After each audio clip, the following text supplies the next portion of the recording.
Haleluya. Amen. Yesu nashimwe. Amen. Haleluya kandi. Amen. Unyemere twongere turamukanye kandi mu izina rya Yesu. Mwami Imana yacu ahabwa icubahiro cyane. Insiguro yacu y'uno munsi ivuga ngo Yesu Kristo ntashobora gusiba mu minsi mikuru y'insago. Ubutumwa bwiza bwa Yesu Kristo ko bwanditswe na Yohana igice n'icindwi badusomeye duhere ku murongo waho wa mbere turaza kugeza ku murongo wa 14. Kandi abafise Bibiliya mureke dusomere hamwe twese mu izina rya Yesu. Haleluya. Twatanguye 1, 2, 3. Hanyuma y'ivyo Yesu agendagenda i Galilaya, ntiyashaka kugendagenda i Yudaya kuko abayuda barondera ingene bomwica. Iminsi mikuru y'abayuda yitwa iy'insago yari kwirashika, nuko bene nyina baramubwira bati numvino uje i Yudaya, abigishwa bawe nabo barabibikorwa ukora, kuko atawogira icyo akora mu misho nawe ngo arondere kumenyekana. Kuko ivyo niwiserure mu bisi, kuko na bene nyina nabo batamwizera. Maze Yesu arabishura ati, igihe canje nikiragera, ariko igihe cyanyu cyo cyama kiriho. Abisi ntibabanka, ariko jewe baranyanka, kuko mbavugira ibikorwa byabo hari bibi. Mwebwe nimuduge kumara iyo minsi mikuru, ariko jeho sindayidugako, kuko igihe canje kitaragera. Ababwiye ivyo aguma i Galilaya. Bene nyina bamaze kuduga i Yerusalemu kumara iyo minsi mikuru, nawe araduga ntiyibonekeza, ariko agenda nk'uwomba. Maze abayuda bamurondera muri iyo minsi mikuru bati, mbega wa wundi ari hehe? Haba ivyongoshwe vyinshi mw'ishengero bamuvuga. Bamwe bati n'umuntu mwiza, abandi bati oya arazimiza abantu. Ariko nta numwe yamuvuze atobora, kuko batinya abayuda. Ya minsi mikuru igeze hagati, Yesu aduga mu rusengero arigisha. Imana ihezagire ijambo ryayo. Reke duce bugufi dusenga Imana. Mwami wacu kandi Imana yacu, mu cyubahiro cyawe dukomeje kuguhamagara ngo uzudusigurire rino jambo ryawe ryiza. Reka abahungu bawe nanone twumva ijwi ryawe rivugana natwe. Mwami, nitwasozera kumva rino jambo, tuzobe twese twafashe ingingo mu izina ryawe gera Yesu. Amen. Siguro yacu ivuga ngo Yesu ntashobora gusiba mu minsi mikuru y'insago. Iyo usomye aya majambo cyane cyane ku murongo w'8, Yesu yagerageje kumvikanisha ko atari buduge mu minsi mikuru y'insago, ariko hari impamvu yumvikana yateye Yesu kuvuga ko atari buduge. Usomye mu majambo ya mbere na mbere abanza, kubera ko bariko baramusaba ngo aduge, ntibari babikuye ku mutima w'urukundo, wari umutima w'uburyarya, barondera ingene bo mutegera mu majambo.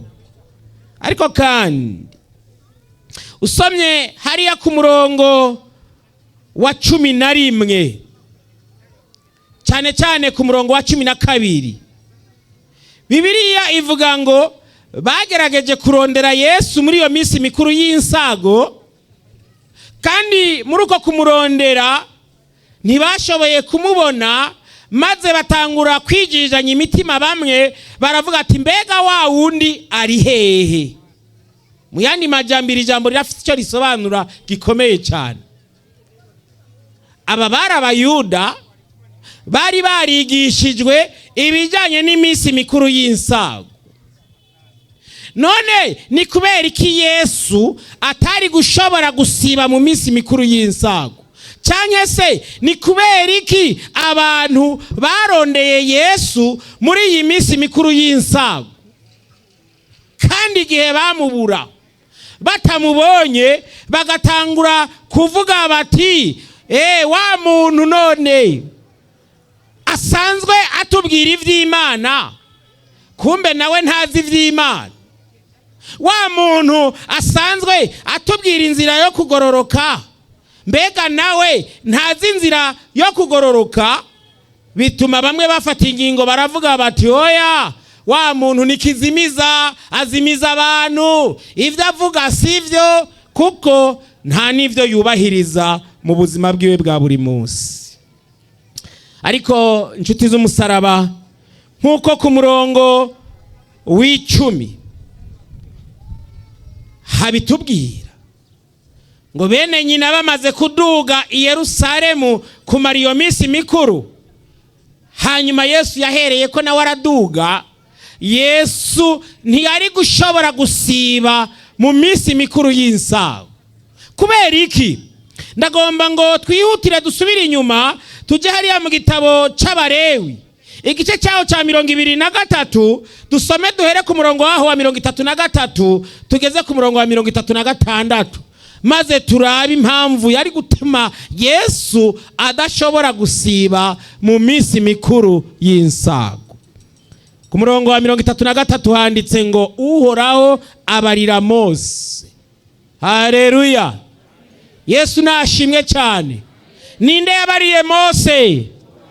Uhoraho. Nitwasoma Bibiliya kandi tukayisomana umutima wo kurondera gutahura, tuzoshobora guhuza inyandiko zeranda za Bibiliya, maze duhere ko tubone uwo yabwiye Mose aya majambo ari mu Balewi 23 ku murongo wa 33.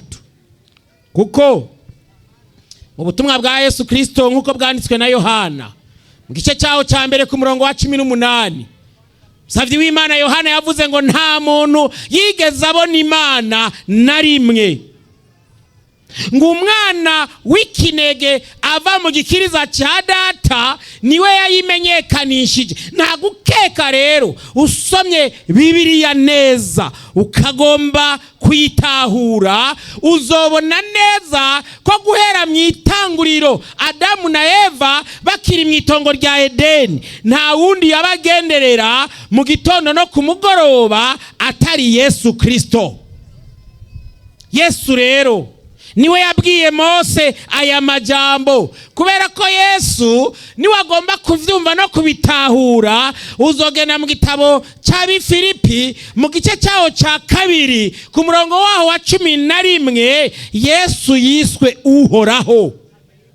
Nta wundi rero yavuganye na Mose, ni Yesu Kristo. Yesu Kristo abarira Mose ati, barira Abisirayeli uti, ku munsi ugira 15 uko kwezi kwindwi nyene niho hazoba umunsi mukuru wo kunyubaha w'insago.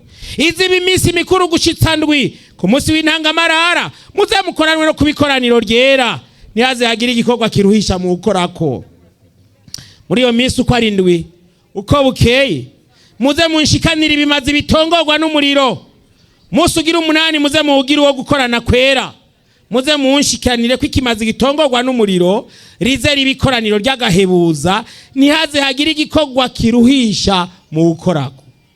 Aya majambo ni Yesu yari yarayandikishije Musavyi wiwe Mose. Yarazi ko ari itegeko ku Bisirayeli bose ko bagomba kubahiriza iminsi mikuru y'insago, ko bagomba kuzana ibimazi bitongorwa n'umuriro mu minsi mikuru y'insago. Yesu rero ntiyari gusiba mu minsi mikuru y'insago kuko niwe yari yarayishizeho. Gusubira mu Vyagezwe 16 duhere ku murongo wa 13 tugeze ku wa 16, handitse ngo muze mugira iminsi mikuru y'insago kumara iminsi indwi. Nimwaheza kubika imihure mwahuriye ku mbuga no kwengura vino zo mu mato yanyu, kandi muze munezererwe iyo minsi mikuru, mwe n'abahungu banyu n'abakobwa banyu n'abagurano banyu n'abaguranokazi banyu n'abarewi n'inyambukira n'imfuvyi n'abapfakazi bari wanyu. Aya majambo Yesu yarazi ko Abisirayeli bose, mbese Abisirayeli bonyene. Haleluya, Yesu nashimwe. Babashitsi atari abadivantiste b'umunsi w'indwi turi kumwe, nobona amaboko yanyu. Munyemerere turamukanya abashitsi atari abadivantiste b'umunsi w'indwi. Imana iguhezagire cyane, Imana iguhezagire cyane. Nta bandi ngo turamukanye, munyemerere turamukanye bantu b'Imana. Yesu nashimwe. Imana ibahezagire gose. Ngo kandi muze munezererwe iyo minsi mikuru, mwe n'abahungu banyu n'abakobwa banyu n'abagurano banyu n'abaguranokazi banyu n'abarewi n'inyambukira n'imfuvyi n'abapfakazi bari wanyu. Iyo minsi mikuru uko ari indwi muze muyigire mikuru yo kuninahaza uhoraho Imana. Yari minsi mikuru yo kuninahaza uhoraho Imana. Ntabwo Yesu rero yari gusiba muri iyi minsi mikuru yo kuninahaza uhoraho, mu minsi mikuru y'umunezero, ngo muze muninahaza uhoraho Imana yanyu muri hahantu azoba yatoranije. Kwihoraho Imana yanyu azoba yabahaye umugisha mu myimbu yanyu yose no mu bikorwa byose mwakoze, kandi muzoba munezerewe gose. Yesu nashimwe cyane. Hari abantu nagiye numva bariko barasenga kare bavuga bati warakoze Mana kuturinda umwaka wose. Abarinzwe umwaka wose turamukanye. Imana ibahezagire cyane. Kuva mu mwaka uheze turi mu bikorane by'insago, tugeze mu bindi bikorane by'insago, twararinzwe. Haleluya, Yesu nashimwe. Haleluya. Umuntu yarinzwe umwaka wose, mbega avyitwaramwo gute? Hari umuhungu umwe yitwa nigeze kumva bise ngo Samandari. Iryo zina rya Samandari narigeze kuryumva, n'umuntu ngo yigeze kuryitwa. Muri iyo nkuru batubwira ngo yigeze kuja gushengera ibwami. Ageze ibwami Samandari baca bamuha imvuzo. Mwe mwarigeze kuvyumva? Abigeze kumva ivyo bintu nanjye bakirize turabe, kuko hari igihe ushobora gusanga ndiko ndavuga ibintu ntarumva. Bwa wundi singiye kubesha. Imana ishimwe cyane. Samandari rero ngo yigeze gushengera ibwami. Ageze ibwami ngo bamuha imvuzo, ariyumvira ikintu yokora. Nawe acaragenda arategura umunsi mukuru udasanzwe wo gushikanira umwami. Arabwira umwami ati narabonye umwami kinakunda, narabonye umwami kinakunda. Igihe nagenda banzimanya imvuzo, none rero nanjye ngomba kumushikanira imvuzo. Samandari ngo arafata inzoga zose yaratwaye, abwira abantu bari bazikoreye ati cara muzinwe. Ashitse ibwami ashikana ibwami imvuzo. Niyo bamubaza ati none Samandari nta soni, urashobora gushikanira umwami imvuzo? Nawe acavuga ngo, yaciye avuga ngo nabonye arizo mumpa, nca nibaza ngo nizo mugirante. Nimba uyu mwaka wose Imana yaguhaye imvuzo, uyizanira imvuzo. Haleluya. Iyo mvuze amafaranga abantu benshi baca baraba hasi, kandi ndabizi impamvu. Mbariza mugenza uti ni huri? Abisirayeli, umviriza, nituraheza wa murongo, reka twibandanirize wa murongo. Haze harenguka izina muhungu wese imbere y'uhoraho Imana yanyu. Yesu yari umuhungu. Haleluya, Yesu nashimwe cyane. Yari iki? Ntiyashobora gusiba kuko yari umuhungu. Kandi itegeko ryavuga ngo haze harenguka izina muhungu wese imbere y'iki? Abahungu turamukanye, abahungu turamukanye. Haleluya, Yesu nashimwe. Abahungu niho muri, Imana ibaha umugisha cyane. Ariko mviriza rero ingene handitse ngo baze mu minsi mikuru y'imitsima itambiwe no ku munsi ukurikira y'amasabato ndwi no mu minsi mikuru y'insago. Ariko namwe nimuhasome. Ariko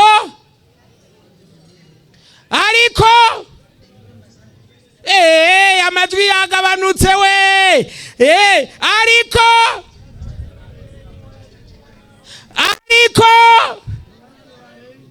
ntibaze barenguka imbere y'Uhoraho iminwe misa. Wanaume tusalimiane katika jina la Yesu. Haleluya. Wanaume tusalimiane katika jina la Yesu. Haleluya. Mmefanya kazi mwaka wote. None rero ubu harageze ko muza kutwereka ko mwakoze umwaka wose. Wanaume kubera iki batavuza abakobwa? Ariko namwe musigaye mukorada iri somo tuzohava twongeramo uwundi murongo. Impamvu batawushizemwe abakobwa ntibakora ico gihe. Hakora abahungu gusa. Kubera ko musigaye mukora rero tuzosaba tuwongeremo bukebuke. Namwe muyazane. Ariko nanone ntituzorinda kuwongeramo. Umuntu w'umugore iyo babonye cyangwa umukobwa babonye asigaye akora ibintu by'abagabo baca bavuga ngo nawe uri umuntu w'umugabo sha. Abajame bameze nk'abagabo turamukanye bakora ivy'abagabo bakora. Imana ibahezagire cyane. Abo twobwira ati muri abantu b'abagabo turamukanye. Kumba abandi ntibabona ko bokora nk'ivy'abagabo bakora. Ubu rero baca batangura kwemera ya mategeko avuga ngo abagabo baradusumba. Iyo hageze ku ifaranga abagore baca bemera ko abagabo babasumba. Yesu nashimwe. Haleluya. Gusubira mu Vyagezwe 3:1 murongo w'icenda gushika 13 haranditse ngo Mose yandika ivyo vyagezwe abishikiriza abaherezi ari bo Barewi. Abareruzi b'isanduku y'isezerano ry'Uhoraho abishikiriza n'abakuru bose b'Abisirayeli. Arabegera atuka umwaka wose ugira indwi utashe mu gihe cyashinzwe cy'umwaka wo guheberanira mu minsi mikuru y'insago, igihe Abisirayeli bose baje gushengerera Uhoraho Imana yanyu hahantu azoba yaratoranije, muze muhore musomera ibi vyagezwe Abisirayeli bose. Muze mukoranye abantu, abagabo n'abagore n'abana, abagabo n'abaki babagore noneho baravuzwe mu izina rya Yesu. Naho bari mu bihungire bari bavuga ngo abahungu gusa. Muze mukoranye abantu bose, abagabo n'abagore n'abana n'abanyamahanga baba muri mwebwe, kugira bavyumve bavyige bubahe Uhoraho Imana yanyu, bitondera amajambo yose y'ibi vyagezwe babishitse, kugira ngo abana babo batari bwabimenye bavyumve, bige kubaha Uhoraho Imana yanyu igihe cyose muzoba muri kino gihugu ico mugiye kujabuka Yorodani ngo mucinjire. Ayo majambo yose Yesu yarayazi. Zekariya 14 murongo wa 16 tugeza kwa 18 handitse ngo maze umuntu wese wo mu masigarira yo mu mahanga yose yateye Yerusalemu azoduga uko umwaka utashe gusenga umwami Uhoraho nye n'ingabo no kumara iminsi mikuru y'insago. Yesu yarasanzwe azira itegeko ryanditswe mu isezerano rya kera, ntiyashobora gusiba mu minsi mikuru y'insago. Azoduga uko umwaka utashe gusenga umwami Uhoraho nye n'ingabo no kumara iminsi mikuru y'insago. Ariko umuntu wese wo mu miryango yose yo kwisi atazoduga ngo aje Yerusalemu gusenga umwami Uhoraho nye n'ingabo, iwabo ntihazokoroka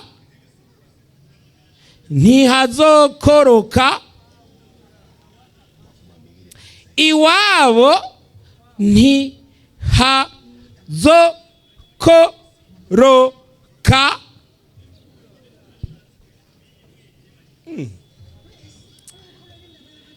ivyanditswe iwanje nivyo vyanditswe iwanyu. Iwabo ntihazogirane, ntihazokoroka. Yesu ibi yarabizi, ntiyari gushobora gusiba mu minsi mikuru y'insago. Azi neza na neza ko umuntu wese wo mu miryango yose yo ku isi, yaba umwizera cyangwa utizera, umwisilamu cyangwa umukatolika, umupentekote cyangwa umuadventiste w'umunsi w'indwi, uwo ari we wese atazoja mu minsi mikuru y'insago ngo iwabo ntihazokoroka iki. Ndazi muhava mwiyumvira ngo imvura iri kiravugwa ngaha ngo ni imvura yoroheje isanzwe. Ego nivyo, mugabo uyu munsi imvura dushobora kuba twoyivuga mu mpande nyinshi. Ishobora kuba imvura yo mu buryo bw'impwemu, ishobora kuba imvura yo mu buryo bw'umubiri, canke imvura yo mu buryo bw'ubwenge. Mu yandi majambo, nta mugisha uvuye kuhoraho yari aronka. Maze Yesu yandikisha Zekariya ngo kandi n'ihanga rya Egiputa niritaduga ngo rize rizotegwa n'icago uhoraho azoteza amahanga ataduga kumara iminsi mikuru y'insago. Ico kizoba igihano Egiputa hazohanwa n'amahanga yose ataduga kumara iminsi mikuru y'insago. Ndazi bagenzi inshuti z'umusaraba, murahava mumbwira ngo ivyo wasomye vyose biri mu isezerano rya kera, kandi muti twe twarasomye Bikolosayi 2 murongo wa 16 gushika ku wa 17. Nivyo nanje narasomye. Yesu yavuze ngo ntihakagira umuntu abahinyura mu vy'iminsi mikuru n'imisi mikuru y'insago. None ni kubera iki abadventiste w'umunsi w'indwi duhamagarirwa kwitondera imisi mikuru y'insago? Shiki wacu yanditse mu gitabo Abakurambere n'Abahanuzi. Abakurambere n'Abahanuzi ku rupapuro rw'540 n'542 ati, ni imisi mikuru aho abantu bose bahimiririzwa ngo bakorere Imana. Ni kibanza aho abantu bavugururira imigenderanire hagati yabo ubwabo hamwe no hagati yabo n'Imana. Iyaba abantu b'Imana muri iki gihe, ntabwo yavuze ngo muri kahise, yavuze muri iki gihe, bagira imisi mikuru y'insago, yobabera urwibutso rushimishije rubibutsa imigisha Imana yabahaye. Yobabera urwibutso rushimishije rubibutsa imigisha Imana yabahaye. Abisirayeli bahimbaza uko Imana yari yaracunguye abavyeyi babo, ndetse n'uburinzi bwayo butangaje yari yarabarindishije mu ngendo zabo bava muri Egiputa. Natwe dukwiriye kwibuka uburyo bunyuranye Imana yategekanije kugira ngo idukure mu isi no mu mwijima w'ibinyoma, ikadushira mu muco wayo utangaje.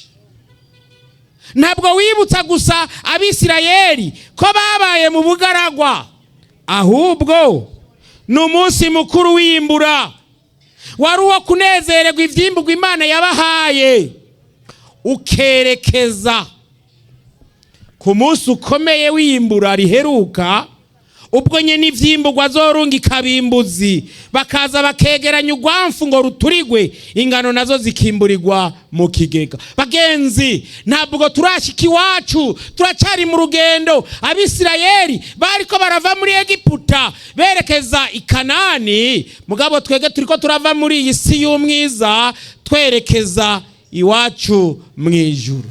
Nayo mpamvu twaririmbye indirimbo y'189, nitugira ishamvu muri iyi si.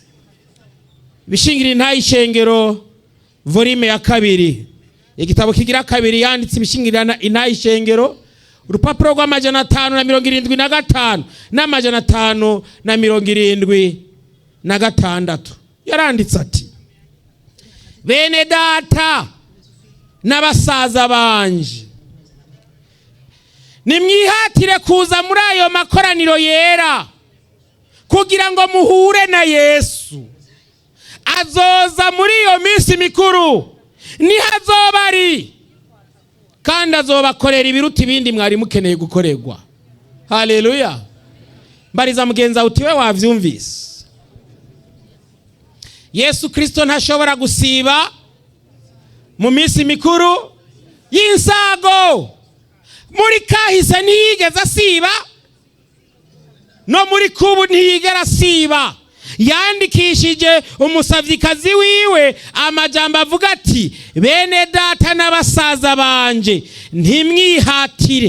nimwihatire kuza muri ayo makoraniro yera kugira ngo muhure na Yesu. Azoza muri iyo minsi mikuru nihazoba ari, kandi azobakorera ibiruta ibindi mwari mukeneye gukorerwa. Ikibazo mfise muri aya masaha kiravuga kiti, Yesu ntashobora gusiba mu minsi mikuru y'insago.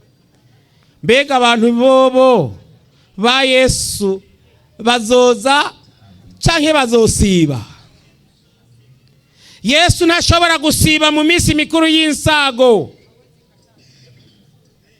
Mbega abantu biwe bobo bazoza canke bazosiba? Aravuga ati, niho nzoba ndi, nimuze muhure nanje.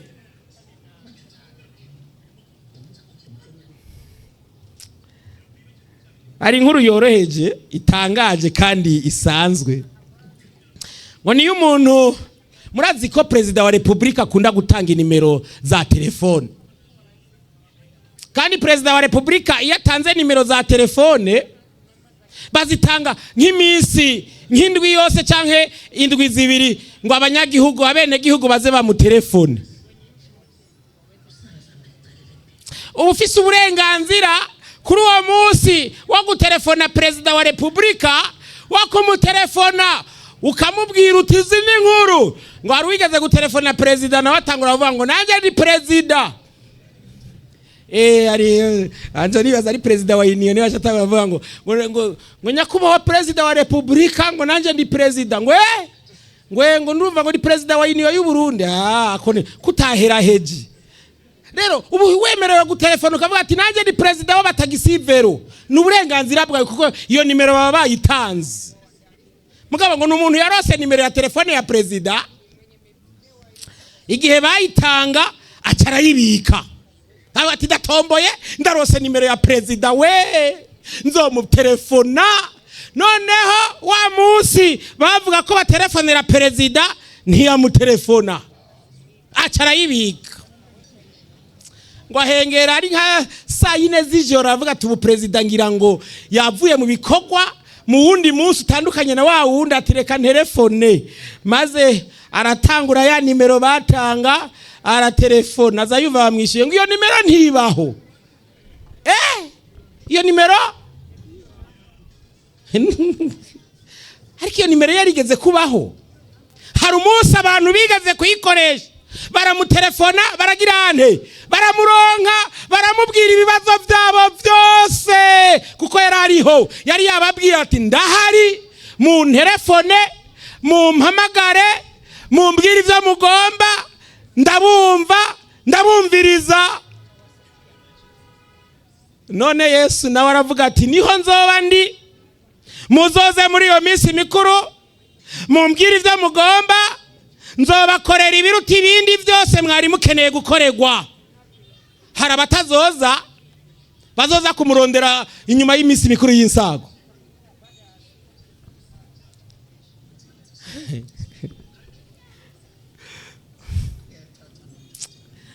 Bavuga ngo ivyo ndiko ndasanisha ntibisa. Igitabo cya mbere cya Samweli, igitabo cya mbere cya Samweli, rego data ntibisa. Mugabo reka tujya muri kiriya gitabo cya mbere cya Samweli data ko bidasa. Igitabo cya mbere cya Samweli igice cya 27. Igitabo cya mbere cya Samweli igice cya 27. 28 igice cya 28. Igice cya 30 umurongo wa 3. Ijambo ry'umutwe mushake mureke kurisoma. ariko nimwashaka nanone muryisomere. Handitse ngo iki ngo Samweli yari amaze gupfa, Abisirayeli bose bari baramuririye bamuhamba irama mu gisagara y'abamwo, kandi Sawuli yari yarahoneje abahamagara imizimu n'abamenyi mu gihugu. Nuko Abafilisitiya barakorakorana, baraza basagaza Ishunemu.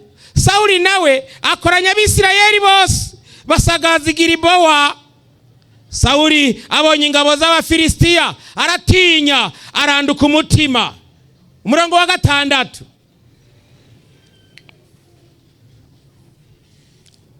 Yesu nashimwe. Niho muri tubanze tuje muri Yeremiya 33 umurongo wa 3.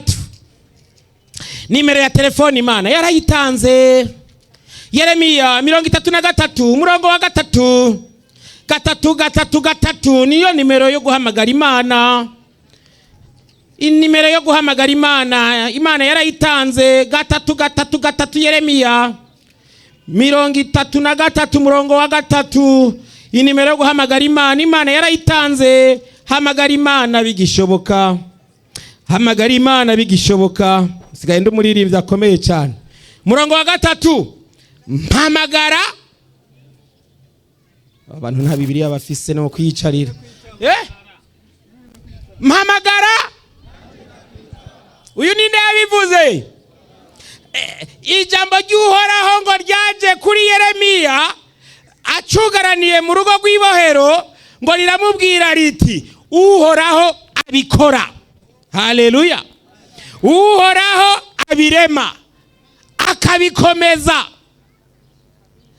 agize ati mpamagara nanjye nagira nte nkwereke ibihambaye. Iyi niyo Mana dusenga, nivuge ati mpamagara ndabakorera ibihambaye, ivyo mutari bwabone mu buzima bwanyu. Ndahari, nimuze mumbwire ibibazo byanyu, kandi nzosabe murondera agakarato k'imitwaro twame dusengera abahungu b'Imana n'abakobwa b'Imana. Ariko hari abantu batazoza. Cya gitabo cya mbere cya Samweli gice ni cya 28 hariya ku murongo wa 6. Hari umuhungu w'Imana yitwa Sawuli, noneho yari amaze iminsi ahamagara Imana ngo ariko asiguje Uhoraho. Ya Mana yavuga ati mpamagara ndakwitaba nkwereke ibihambaye n'ivyikinze n'ivyo utari bwabone. Ngo Sawuli yarageze ahantu arayihamagara, ngo ayisiguje mu nzozi, ayisiguza mu buryo bwa Urimu, ayisiguza no mu buryo bw'abavugishwa nawe, nayo Imana irihorera ngo ntiyagira ikigirante ikimwishura. Birerekana ngo Sawuli igihe yaragifitaniye imigenderanire yimbitse n'Imana, yararyama akarota ati uzi n'inkuru Sawuli, ndashaka ko nkorera ibi na biriya, agaca agenda akabikora. Imana itavugana nawe mu nzozi, ikavugana nawe biciye ku muherezi yambara Urimu na Tumimu. Atavuganira nawe ngaha, akagenda kuwavugishwa n'Imana akamubaza. Mugabo ngo harageze igihe Imana irihorera. Murongo w'indwi yacatubwira ngo Sawuli yaciye arondera uwundi aja kubaza, kubera ko Imana yihoreye, ngo acaja kubaza umuki. Imana mbwirira mugenza uti Imana ikurinda abapfumu. Mariko 6 hari inkuru ivuga ngo ingene Herode yishe Yohana umubatizi ku murongo wa 14. Mariko 6 umurongo wa 14 havuga ngo umwami Herode aravyumva, kuko izina rya Yesu ryari ribaye rurangiranwa. Aravuga ati Yohana umubatizi yazutse mu bapfuye, nico gituma ivyo bitangaza bikorera muri we. Ariko abandi baravuga bati ni Eliya, abandi bati n'umuntu avugishwa n'Imana nk'aba abandi bavugishwa nayo. Ariko Herode avyumvise aravuga ati Yohana uwo naciye izosi niwe yazutse. Luka 9 ku murongo w'indwi n'uw'icenda. Luka 9 ku murongo w'indwi n'uw'icenda. Na Luka yaravuze aya majambo, yarayasubiyemwo, noneho acavuga ngo ku murongo w'indwi n'uw'icenda avuga ngo, umurongo w'icenda yaciye avuga ngo, Herode aravuga ati, Yohana ni jewe namwiciriye izosi, mbega uwo ninde numva ko ibimeze bityo? Ngo arondera uko niko handitse muri Bibiliya yanyu, ngo arondera uko yogira nte. None hari habuze iki ngo Yesu bamubone? Reka turabe ahantu Petero Herode yarose akaryo ko kubona Yesu. Ni Luka, ivyo ari byo byose ni muri Luka hariya mu gice ca 23. Luka 23 duhere ku murongo wa 6. Arakarya umunsi Herode yipfuje kubona Yesu, mugabo ntiyigeze ava mu biro n'umunsi n'umwe, hanyuma ngo aje kumuraba. Igice ca 23 umurongo wa 6. Petero avyumvise, Pilato avyumvise, abaza yuko uwo muntu ari umunyagalilaya. Amenye yuko ari uwo mu gihugu ca Herodi, amurungika kwa Herodi, kuko nawe yari Yerusalemu muri iyo minsi. Herode abonye Yesu aranezerwa cyane, kuko yahereye kera yipfuza kumuraba, kuko yahora yumva ivyiwe kandi yaziga ko yobona ikimenyetso yokora.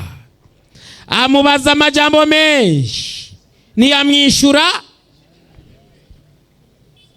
Bagenzi, inshuti z'umusaraba, hari igihe cyo guhamagara Kristo, hari igihe cyo kubonana na Kristo, ariko kandi hariyo n'igihe ijuru rihitamwo kwinumira. Bagenzi, inshuti z'umusaraba, wopfa umubura ivyo ufise vyose kuri iyi si. Wopfa umubura bagenzi bawe bose ufise kuri iyi si. Wopfa umubura akazi ufise muri iyi si. Wopfa umubura umuryango wawe wose. Wopfa umubura icubahiro cyose ufise. Hako Yesu akwihorera, hako Yesu agera igihe umuhamagara akihorera, hako Yesu umurondera ntumubone, hako Yesu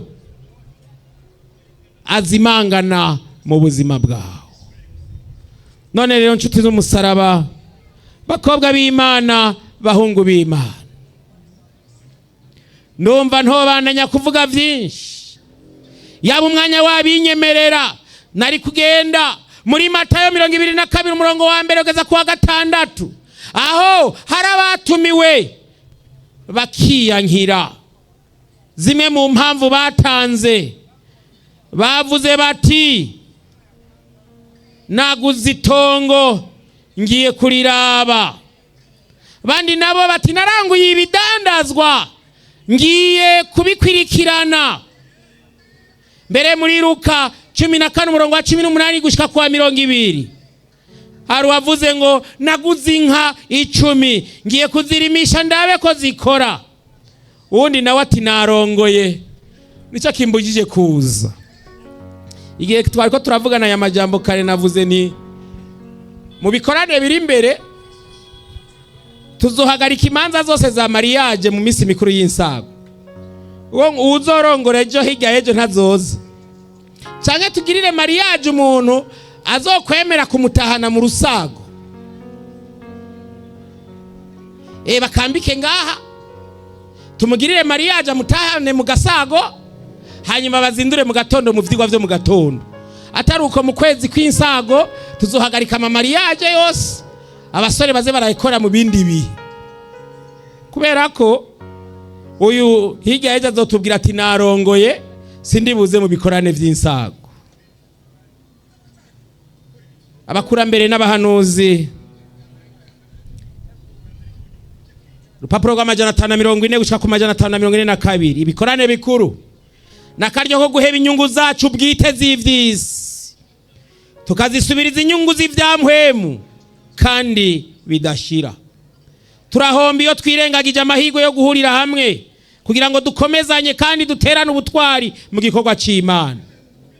Abisirayeli bari bazengurutswe n'amoko y'inkazi kandi y'abagwanyi, yahora yiteguye kubanyaga amatongo yabo. Yamara inshuro zitatu k'umwaka utashe, abantu bose bashobora kugenda basabwa kuva mu ngo zabo bakaja aho bateranira, bagahurira ahasa na hagati mu gihugu. Ikibazo mushiki wacu abaza ni ikati, mbega niki cabuza abansi babo kuza gufata ingo zabo zaba zitarinzwe, noneho bakazishikiriza n'inkota n'umuriro? Niki cyatuma igihugu gitunganirwa ngo bitera Abisirayeli? Niki cyatuma igihugu kitigarurirwa ngo bitera Abisirayeli kujanwa ari nyagano mu gihugu c'abansi? Imana yari yarasezeranye kuba umurinzi w'abantu bayo. Ubwo Abisirayeli baba bagiye gusenga Imana, inkomezi zayo zatangira abansi babo.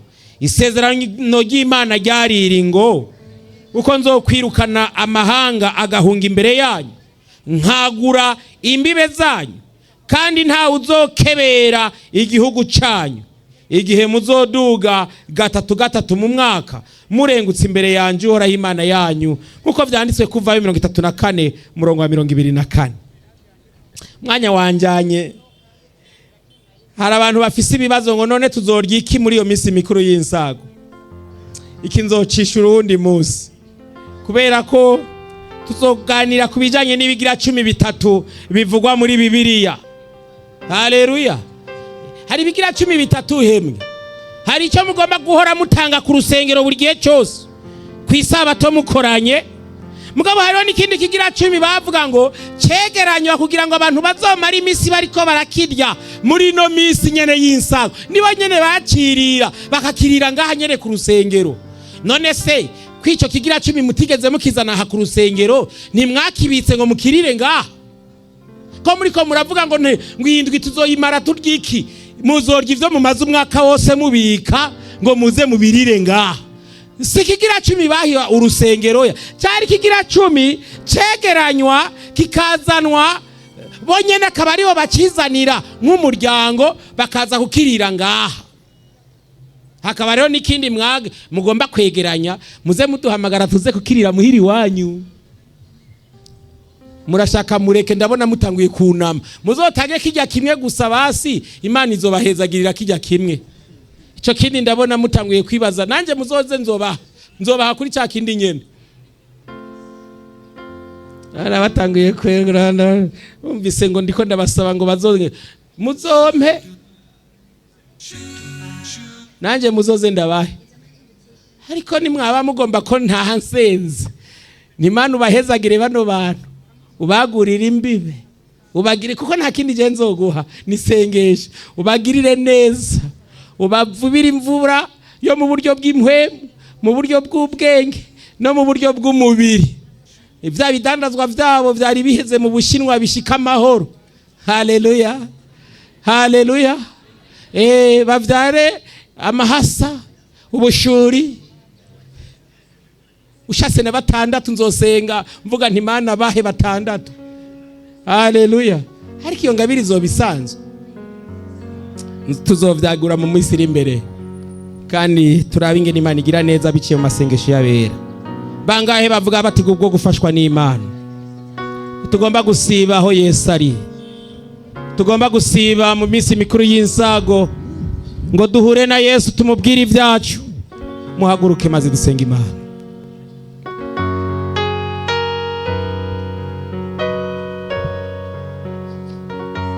Kabara karyo nyabuna ko guha amahigwe abo batari Abadiventiste b'umunsi w'indwi ngo bongere maze ngo bishikanira Imana, baba Adventiste b'umunsi w'indwi. Ushobora kurikura dukurikirana kuri Radio Agakiza n'ahandi hose, ukaba utaraba umu Adventiste b'umunsi w'indwi, nawe urashobora kutwandikira, kandikira Radio Agakiza maze ivyawe bizokwitwararikwa. Mugugira kabiri ni w'abantu b'Imana basubiye inyuma, mazina yabo akaba takiboneka mu ishengero ry'Abadventiste b'umunsi w'indwi. Bagenzi, twabonye ingene mushiki wacu yabivuze, tugomba kuba ku rugamba guhoraho twese hatabuzemo n'umwe. kandi ngo uwo bifata minwe minenegwe yotuma tudashobora gutsinda urugamba nk'uko twategerezwa kurutsinda. Kana akaryo keza kugira ngo duririmbire hamwe indirimbo y'189 tuyimaza abahungu b'Imana n'abakobwa b'Imana bazobe bashitse muri kino kibanza ngo dusengere hamwe. 189 itugira ishamvu muri iyi si tuyibayemwo turi nyambukira, ariko ikitunezera nuko turonde irutaho kuba nziza.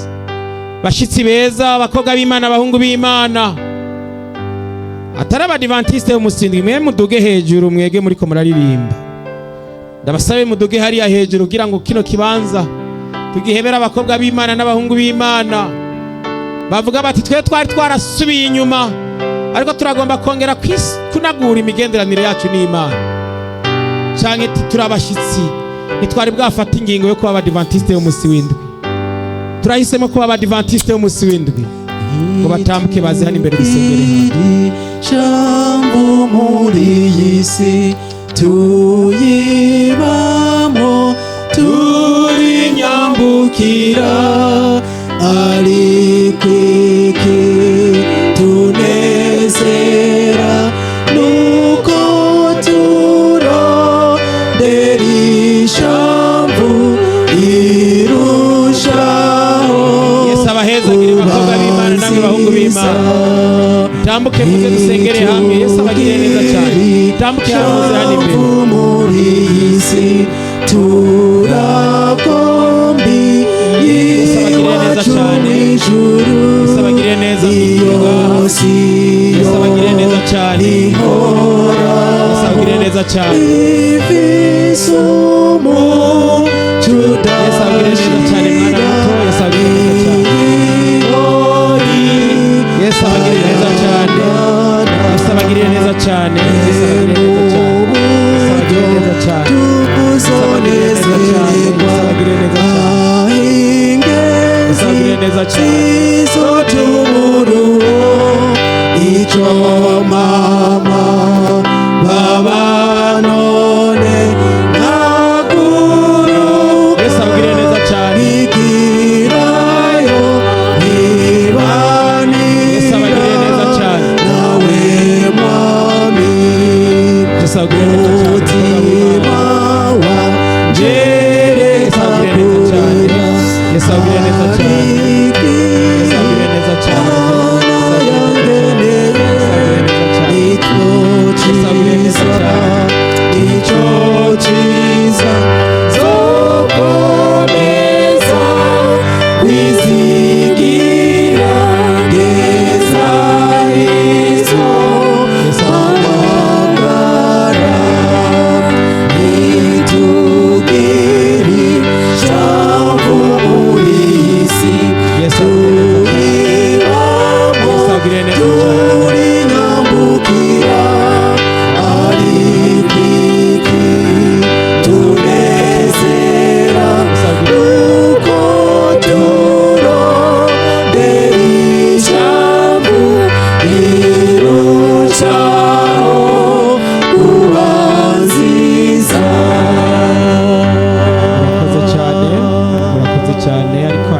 B'Imana bagitambuka, hari n'abandi bashobora kuba ariko barijijanye imitima, bavuga bati nyabu nabo kongera ko igitero kimwe twoca dutambuka. Ongera ko ico gitero, ibitero bibiri vya nyuma, hanyuma turindira abakobwa b'Imana nabo bahungu b'Imana bariko barijijanye imitima kugira batambuke bazi. Turabarindiriye, ariko nkorera kuri mugenza uti iryo jwi uraryumva, umumbariza uti iryo jwi uraryumva. Abantu barindira kugira ngo babanze babakorerwe. Tuzonezererwa ingenzi zizotumuruho. Ico mama baba none naguruka igirayo ibarira nawe mwami.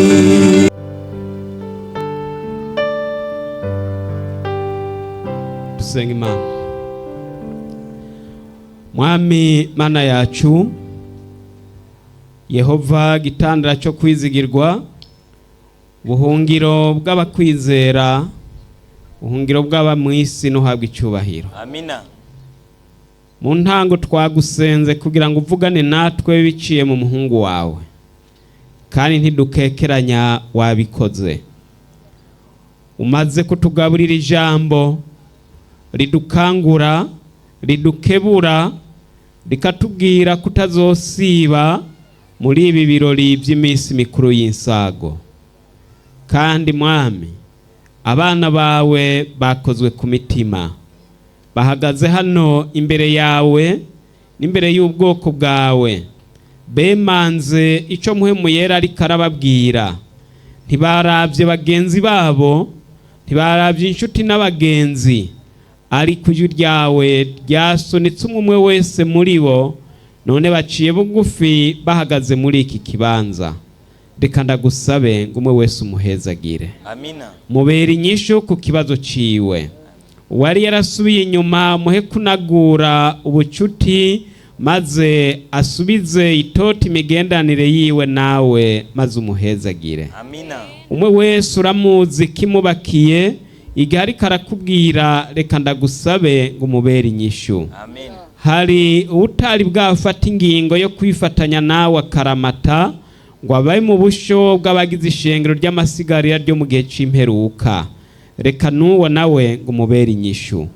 Twagushimiye rero kubwira ijambo, twagushimiye kumvise ugusenga kwacu, mu izina rya Yesu Kristo. Amen. Amina.